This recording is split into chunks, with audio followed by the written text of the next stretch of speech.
সকাল 7:35 আর এখন থেকে আমি তোমাদের সাথে পুরো ব্লগটা শুরু করলাম।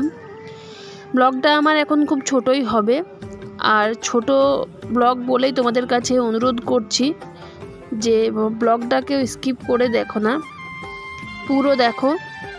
তো যাই হোক বন্ধুরা, শুভ সকাল। আশা করছি তোমরা সবাই খুব ভালো আছো। আমিও তোমাদের ভালোবাসায় ও আশীর্বাদে অনেকটা ভালো আছি। পশ্চিম বর্ধমান জেলার ছোট্ট গ্রাম থেকে আমি জ্যোতিকা, আমার আরও একটা ব্লগ ভিডিওতে তোমাদের সবাইকে অনেক অনেক স্বাগত, অনেক অনেক ভালোবাসা জানিয়ে আজকের ব্লগটা শুরু করলাম। প্রতিদিন সকালে এত বাসন হচ্ছে যে কি বলবো, বাসন ধুতে দিতে অবস্থা খারাপ, মানে নিজেও ধোয়া যাচ্ছে প্রায় বাসন ধুতে ধুতে। বাসন ধোয়া তো আমার কমপ্লিট হয়ে গেল। এবার আছে প্রচুর কাপড়, সেই কাপড়গুলোকে গুছিয়ে একেবারে আলনায় তুলে রাখছি। আর সকালের দিকেই আমি কাপড়গুলো গুছোই, যে বিকেলের দিকে কাপড়গুলো তুলে রাখি সেগুলো কিন্তু আমি বিকেলে গুছোই না, সকালেই গুছোই। কারণ বলো তো, সকালের কাজের এনার্জিটা এত ভালো থাকে যে কি বলবো, আর বিকেলের দিকে কিছু করতেই মন চায় না। তো সেই জন্য সকালের দিকে যত পারি আমি কাজ করে নিই। তো দেখো, অনেকগুলো কাপড় ছিল, সেই কাপড়গুলোকে ভিজিয়ে একেবারে কেচে তারপরে এখন মেলে দিচ্ছি। আর মেঘের অবস্থাটা দেখতেই পাচ্ছ তোমরা কেমন হয়ে আছে। যাই হোক, মেঘ দেখলে তো চলবে না। তো একটা কথা আছে, মেঘ দেখে কেউ করিস নে ভয়, আড়ালে তার সূর্য হাসে। যাই হোক, কথাটা এমনিই বলে দিলাম। তো দেখো, কাপড়গুলো তো আমি সব মেলে নিচ্ছি। আর আজকের বেশি কাপড় ছিল না, ছেলেরই জামা প্যান্ট ছিল শুধু, কারণ ও তো কলেজ গিয়েছিল। আর কলেজ যাবার পরে জামা কাপড়গুলো এমনিই রেখে দিয়েছিল, আর আমারও আর কাচা হয়নি। তাই সকাল সকাল আজকে জামা কাপড়গুলো কেচে মেলে দিলাম। যদি রোদ উঠে তো শুকাবে, আর যদি না উঠে তো জলটা তো ঝরে থাকবে। তো যাই হোক, কাপড়গুলো তো আমার মেলা হয়ে গেল। এবার আমি যাব আর একটা নতুন কাজে। আর একটা নতুন কাজ বলতে, ঘরটা কিন্তু একটু মুছে নেব। ঘরটা মুছে নেওয়ার কারণটা এই হচ্ছে, এইখানে না প্রচুর পরিমাণে জল পড়ে আছে। ঘরটা কিন্তু আমি মুছি না, কাকিমাই মোছে।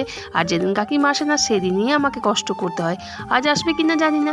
তো এখন তো জলটা আপাতত মুছে রেখে দিই, তারপর যদি না আসে আবার মুছে নেব আমি, কোনো ব্যাপার না। আজকে যখন আমি ভয়েস দিচ্ছি না, তো কত যে কথা বলতে তোমাদের সাথে ইচ্ছা করছে, তো তার কিছু কথা বলারই নেই। আর মনে হচ্ছে তোমাদের সাথে কথা বলেই যায়। কিন্তু তোমরা তো কেউ এখন আমার সাথে গল্প করছো না, তাও কিন্তু মনে হচ্ছে যে না, কথাটা আমি বলেই যাই।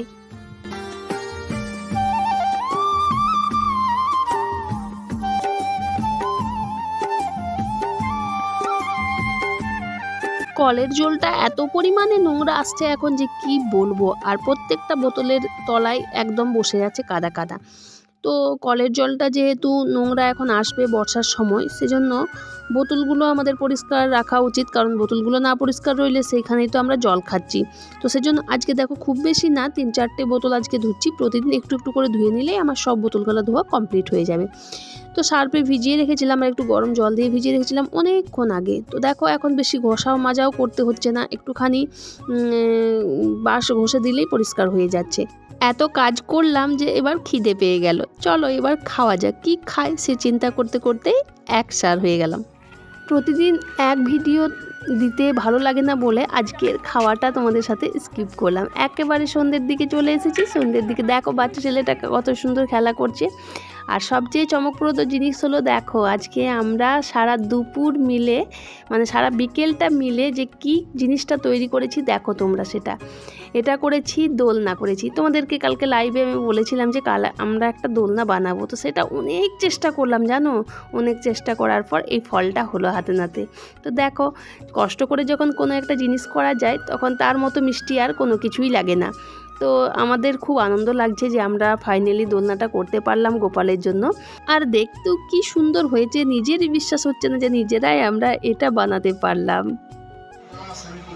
বিকেলের দিক থেকে তোমাদের কাছে আসতে পারিনি, কারণ একটা কাজ করছিলাম। কাজটা তোমাদের সাথে আমি শেয়ার করলাম, দেখলে তোমরা কি কাজ করছিলাম। আর সন্ধ্যের সময় এইমাত্র ফাঁকা হলাম, একটু খাবার করে রান্না টান্না করে এইমাত্র ফাঁকা হলাম। তো হয়েছে রুটি আর সবজি হলো, ছানা হলো আর চা হলো। আজকে ডালিয়া মা খাবে না, ওই জন্য ডালিয়াটা আজকে স্কিপ করে দিয়েছি।